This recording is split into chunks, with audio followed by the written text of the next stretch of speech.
Değerli tələbələr, bunun əvvəlki mövzu izahında Sudoku, Fitoshiki və Hitori suallarının izahına baxmışdıq. İndi isə Kakuro və Sapyora birlikdə baxacağıq.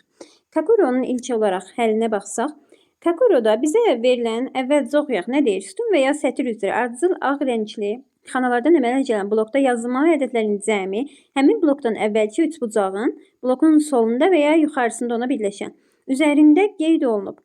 Blokdakı ədədlər bir rəqəmlidirlər, təkrar olunmurlar və onlar arasında sıfır yoxdur. Sual şirəsinin yerinə yazılmalı olan ədədi tapın. Deməli necə? Bizə deyir ki, gəlin biraz da böyüdüm sizin üçün. Bizə deyir ki, 23-ün altındakı rəqəmlərin cəmi 23 etsin. 22-nin qabağındakı rəqəmlərin cəmi 22 eləsin. Ya da ki, 11-in altındakı rəqəmlərin cəmi 11 eləsin. Və bunlar təkrar olunmasın. Necə? Yəni, 23-ün altına 2 dənə 9 yaza bilmərik. Yaxşı da bu da edir da 23, düzdürmü? 9, 9, 5. 2 dənə 9 ola bilməz. Və yaxud da heç 23-ün altında olmasın. 1, 9 burada, 1, 9 burada. Yəni 22-də də 2 dənə eyni şey ola bilməz.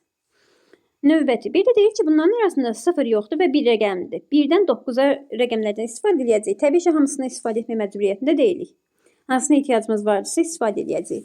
Əslində 2 dənə 9-dan istifadə edə bilərəm. Necə? Birin burada, birin burada. Misal üçün deyirəm. Bunun 23-ə ya da 22-yə heç bir aidiyyəti yoxdur. Yəni, sadəcə eyni sətir və sütunda təkrar olunmasın. Və 0 ədəd dedik olmasın. Bunu keçməzdən əvvəl bəzi xüsusi ədədlər var ki, onları görəndə bilirəm ki, artıq sadəcə bu ədədlərlə düzəlir. Buradakı Kakuro misallarında hamısında 3 dənədir. Yəni 3 rəqəmdən ibarət olur hər birində. Lakin qəbula düşən suallarda bəzən 4 dənəsindən də olur. Yəni 4 xana, 2 xana, beləsi də olur. Ona görə sizə xüsusi ədədlərin hamısını deyəcəm. Həm 2 rəqəmli, həm 3 rəqəmli, həm 4 rəqəmli ədədlərin necə düzəldiyini. Gəlin başlayaq. Birinci bunları yazım. İstəyənlər skrin götürər. Baxın, əvvəlcə nəyimiz var? Bir tək rəqəmli 4-ü deyə bilərik ki, yəni 2 rəqəmli, 2 dənə rəqəmlər 1 və 3-dən düzəlir. Davam edirəm. Yəni başqa heç nədən düzəlmir da. 5-i düzəldərəm 1-dən 4-dən, 2-dən 3-dən, bildik? Yəni başqa şeylər qoya bilərəm. 4-dən də qoya bilərəm. 2-dən 2 dedik olmur, 4-dən 0 olmur. Sadəcə 1 və 3-dən. 6 rəqəmi də eyni qayda. Sadəcə 1, 2 və 3 rəqəmləri ilə düzəlir. Bu 3 rəqəmin cəmidir. Sonra 7 var. 1, 2 və 4 rəqəmlərindən düzəlir. Başqa heç bir rəqəmlə belə düzəlmir. Yəni mən 7 rəqəmin görəndə artıq nə qoyum deyə fikirləşməyəcəm. 1, 2, 4-ü necə yerləşdirim deyə fikirləşəcəm. Davam edirəm 23-dən. 23-ü görəndə nə ilə düzəlir? 9, 8, 6. Bax belə. Sonra 22 və 24-ü yazmadım. 24-də yazım. 24 yazaq 9, 8, 7. Yazmadım. 9, 8, 7. 22-ni əslində 2 şeylə düzəlirlər. Ona görə yazmasaq yaxşıdır. Həm yaza bilirik ki, necə yazarıq? 9, 8, 5 şəklində, həm də 9, 7, 6 şəklində yaza bilirik. Ona görə elə qalsın. 22-ni yazmayaq. Davam eləyək. Bax, bunlar belə. Bu 3 rəqəmlilər, bir də 2 rəqəmlilər. Bir də var ki, 4 rəqəmliklərlə düzələnlər. Yəni, onda yazım ki, istifadə edəndə elə misallar çıxanda qabağınıza, yenə də sizin üçün asan olsun. Bunlardan biri 11-dir. 4 dənə rəqəmlə necə düzəlir? 1, 2, 3, 5. Sonra 10-dur.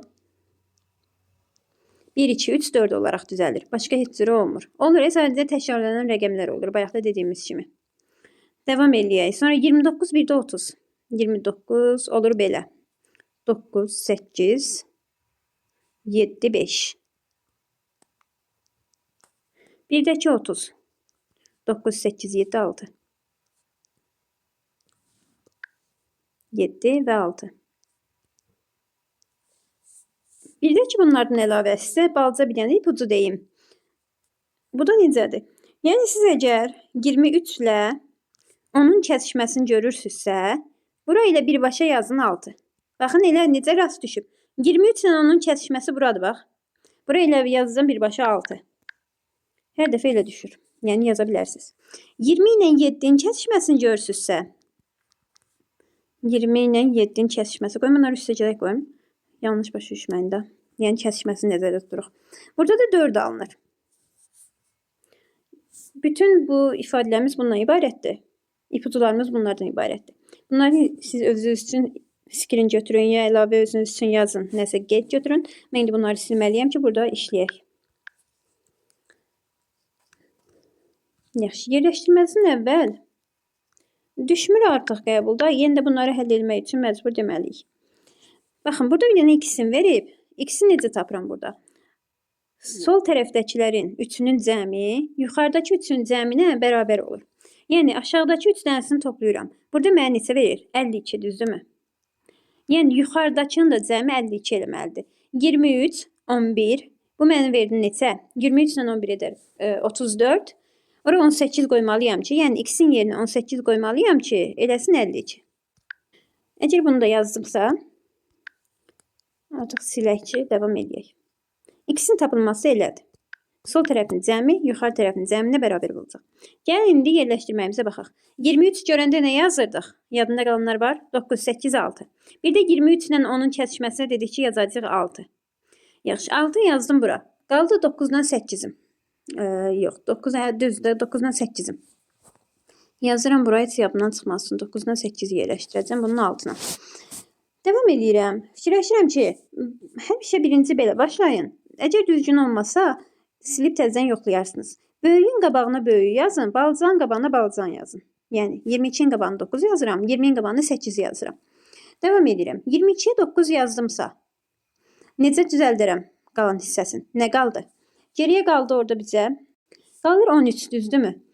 13-dən ya 5 ilə 8-dən düzəldərəm, ya da 9 ilə 4 ilə. 13 bir də ki, düzəlir 7 ilə 6 ilə. Çox şey var demək ki qabağımda. Onda gəlin ondan başlayaq da. Onu düzəltmək üçün nə qoymalıyam? 6 var, qalır orada 4. 4-ü necə düzəldirdik? 2 rəqəmlərini demişdik. 1 ilə 3 ilə, düzdürmü? 1-i bura yazım, 3-ü bura yazım. Görək nə olur. Deməli, 18-in biri getdi. Qaldı neçəsi? 17-si. 17-yi necə düzəldəcəm mən? Düzəldəcəm 9 ilə, 8 ilə. Baxın, yerlərini necə qoydum? 8-in yanına 9-u qoydum, 9-un yanına 8-i qoydum ki, burada eyni sətr sütunda eyni rəqəm olmasın. Bu da belə. İndi 20-yə onda nə qaldı? Baxın, bu hissələri belə tamamlayaq. Görək 11 ilə düz alınır, yoxsa yox. 3 ilə 1-in alınmasa əgər, 3 ilə 1-in yerini dəyişəcəyik. Bura 8 idi. Aha. 20-də nə qaldı? 9 ilə 8 yazdıq. Elədi 17. 20 düzəlməsi üçün 3 yazmalıyam. Bəs eyni oldaq. Demək ki, səhvdir. Onda nə edəcəm? 1 ilə 3-ün yerini dəyişdirəcəm. Yəni 3 bura, 1 bura. Dediyim kimi, əslində bunu sizə izah etmək üçün yazdım ki, baxın, həmişə çox vaxt belə olur. Böyüyün altına böyüyü yazın, balacanın altına balacanı yazın. Belə daha tez cavaba çatmaq olur. 3 qoyanda 18. Qaldı yerdə neçə? Qaldı 15, düzdürmü? 15-i necə düzəldərəm? 9, 6 və yaxud da 8, 7. 9, 6 ilə düzəlsəm, 9-u bura, 6-nı bura qoysam. Qoyaq. Yaxşı, 20-yə yenə 3 qaldı burada. Bu 4 elədir. Bura məcbur 7 yazmalıyam. Görək düz eləyir. Tamamilə doğrudur da. 9 ilə də 7 elədi neçə? 16 üzərinə də 6 gəlsəm, mənə verər 22-ni. Demək ki, belə 9 ilə 6 ilə düzəlirmiş. Bizə nəyi soruşurdu? A plus B-ni. Ayımız 3, B-imiz 7 olduğuna görə onun cavabını almış olarıq. Başqa bir belə suala baxaq. 3 dənə də suala elə baxaq. Deməli, 5-ci suala gəlin baxaq. Yenə eyni qayda. Birinci x-imi tapıram buradan. Bunların cəmi neçə eləyir? 30, 40, düzdürmü? 40 eləyirsə, mən buraya 7 qoymalıyam ki, yenə addaşların cəmi də 40 eləsin. İkisi 7 aldım, indi davam edirəm. Deməli, 7-yi necə düzəldirdik 3 rəqəmlərdən? Düzəldirdik 1 ilə, 2 ilə, 4 ilə. Onda eyni qayda. 17-nin altına 4 yazım. 13-ün altına 2 yazım, onun da altına 1 yazım. İndi davam edək. Bir də ki, 23 ilə 7-nin, yox 20 ilə 7 idi, qarışdırdım, kusura baxma. 23 ilə 10-un burada. 23 ilə 10-un kəsişməsinə nə yazırdıq? 6 yazırdıq, düzdür? 20 ilə 7-nin kəsişməsinə 4, 23 ilə 10-un kəsişməsinə 6 yazırdıq. Onda bura 6 yazaram. Yaxşı, 6 yazdımsa ayın yerinə nə qalır? Onun altında 6 ilə 1, 7. Ayı yazmalıyam burada 3. İndi devam edək. 13-ün nəyi qalıb? İkisi getdi, qaldı 11. Ya da 23 düzəldi. 23 düzəltmə 1, 2 bu bizim xüsusi ədədlərimizdəndir. 9-dan 8-i qalıbdı bunun. 9, 8, 6 değildi. 6'sını yanlışım, 9'dan 8 qalır. 9'u yazaram buraya, yenə böyüyün altına. 8'i də yazaram bura. İndi 13 ilə baxsam, 13 ilə nə alınır? 8 ilə 2, 10. Buraya yazmalıyam 3. Demək ki, yanlışdır. Nəyi yanlış yazmışam? Burada 10-la 3-ü səhv yazmamışam. Bilirsiniz nəyi səhv yazmışam? Bunları səhv yerləşdirmişəm. Onda biraz yerini dəyişdirək. Çoxun yerini dəyişdirməyəcəm. 1 yenə orada qalsın. 6 da onsuz düzdür. Mən nəyin yerini dəyişdirim? 2 ilə 4-ün yerini dəyişdirim ondasa. 2-ni bura yazım. 4-ü də bura. Görün indi necə olur. Yaxşı. Davam eləsək. Yenə 23 ilə də 9 ilə 8-i bu şəkildə qoyun yazım. Aha. İndi 13-də nə qaldı? 8 ilə 4 12. Bura 1 yazmalıyam ki 13 eləsin. 9 ilə 2 verir mənə 11'i. Bura 6 yazmalıyam ki 17 eləsin. Bir də ona baxın. 6, 1, 3 düzdür.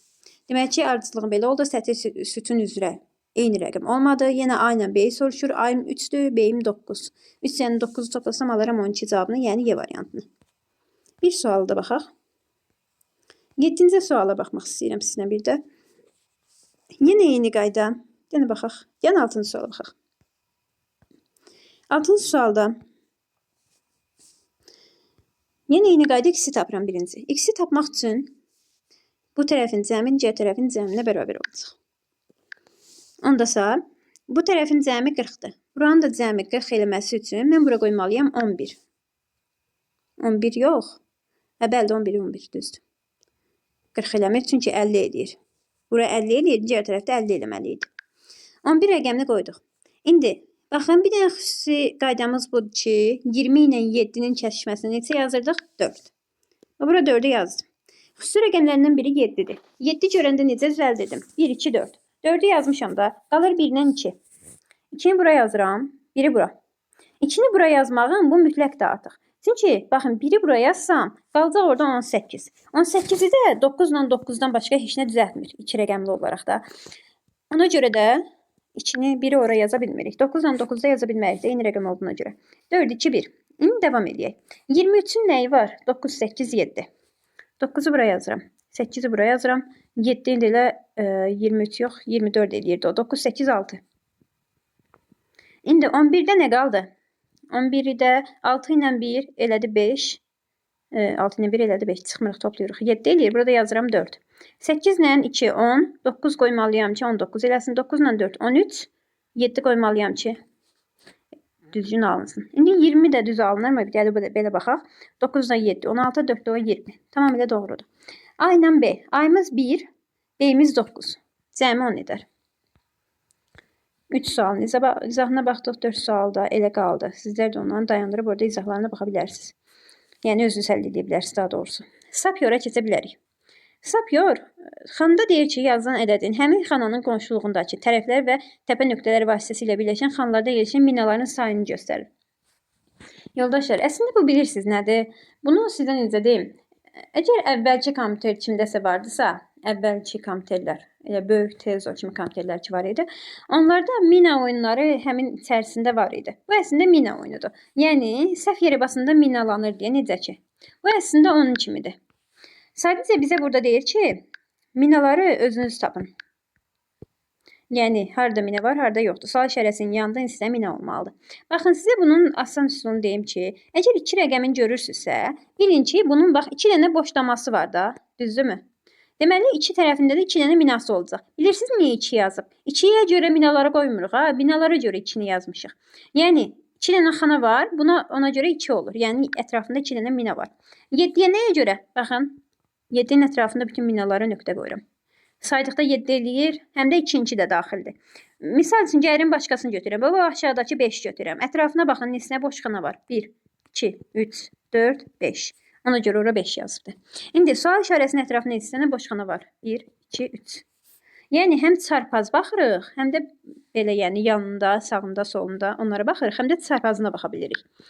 Deməli, sual işarəmin yeri neçə olmalıdır? 3 dənə minə vardısa 3 yazılmalıdır. Devam edirəm ikinci sualdan. İkinci sualda görürəm ki, nəsə başqa bir şey var da. Çünki qara xanlar da var burada. Həm qara var, həm ağ var. Onda necə yozuram bunu? Bax, deyirəm ki, 1'in ətrafında bir dənə qara xana var. Ona görə 1 yazıb. 3'ün ətrafında 3 dənə qara xana var. Ona görə 3 yazıbdır. Və yaxud da 4'ün ətrafında 1, 2, 3, 4. 4 dənə xana var. Ona görə 4 yazıbdır. İndi sual işarəsinin ətrafında neçə dənə xana var? Qara xana var. 2 dənə. Demək ki, 2 yazacağım. Belə sadə. Üçüncü sualda baxırıq. Üçüncü sualda da eyni qayda. Baxıram ki, 4-ün ətrafında 2 dənə qaraxana var. Düzdürmü? 5 dənə də ağ xana var. 1, 2, 3, 4, 5. 5 dənə də ağ xana var. Demək ki, ağ xanalarla işləmir. Elə qaraxanalarla işləyir. 2 dənə qaraxana var. 2-yə vurur, yoxsa kvadrata qaldır. İndi bunu bilmək üçün bir dənə 9-a baxıram. Və misal üçün bu 9-u götürürəm. Ətrafında 3 dənə xana var, qaraxana var. Ondasa demək ki, kvadrata qaldırdı. Neçə dənə qaraxana vardırsa, onların kvadratı olaraq yazır. İndi ikisinin ətrafında neçə dənə qaraxana var? Bir dənə də. Birin kvadratı nə olacaq? 1. Y-in ətrafında neçə dənə qaraxana var? Bir dənə. Yəni Y birin kvadratı olaraq 1 yazacağıq. Bunların necə cəmini soruşur. Yenə 2 cavabını almış olacağıq. Sonra sağ tərəfdəki bunlar da eyni qayda ilə sapyorum məsələlərindəndir. Amma ki, belə deyim də, bunları izah eləməyə ehtiyac duymuram. Nəyə görə? Artıq bunlar dəhşət çox vaxt aparırlar. Yəni bir dənəsinə ən azından sən istifadə eləməlisən ki, orada ən azından 6-7 dəqiqəni gedəcək ki, onun bir dənəsini qaralayıb oradan bir söz çıxardırsan. Ona görə nə edirik? Əgər düşmür, yəni çox vaxt apardığına görə bu suallar düşmür. Düşsə də, əgər variantla veribdirsə, variantla baxırsınız. Misal üçün, nə sözlər var? Tutaq ki, var ki, tur ya da sus. Buradakı 2 dənə söz elə olmalıdır, elə bilirəm. Onları yerləşdirməyə çalışırsınız. Onları necə yerləşdirərəm? Boş xanalar. Misal üçün, 5-ci məsələdə burada necə alınır? Bu T hərfidir. Eyni qaydadır. Yəni 6-nın ətrafında tutaq ki, bu 2 var axı. 2 dənə xananı qaralayacağım. Buradakı 2 var deyə 2-nin ətrafında 2 dənə xana qaralayacağım. Bütün hamısında 6 var deyə 6-nın yanındakı 6 dənə xananı qaralayacağım və bunlardan bir söz yaranmış olacaq. Buradan alınır belə. Baxın. Buradan belə alınacaq. U hərfi. Buradan da R hərfi alınır. Çəkə bilmədim, bir dənə gözləyin. Buradan da baxın belə R hərfi alınmış olur. Yəni, buradan tur sözü çıxır. Ümumilikdə baxdıqda. Yəni, hamısını bir-bir oturub qaralasaq, tur hərfini, sözünü almış olarıq. Oyunlarımız bitdi. Oyun tipli məsələlərimiz bitdi. Gələn dərsdən şifrəli əməllər mövzusunun izahına birlikdə baxacağıq.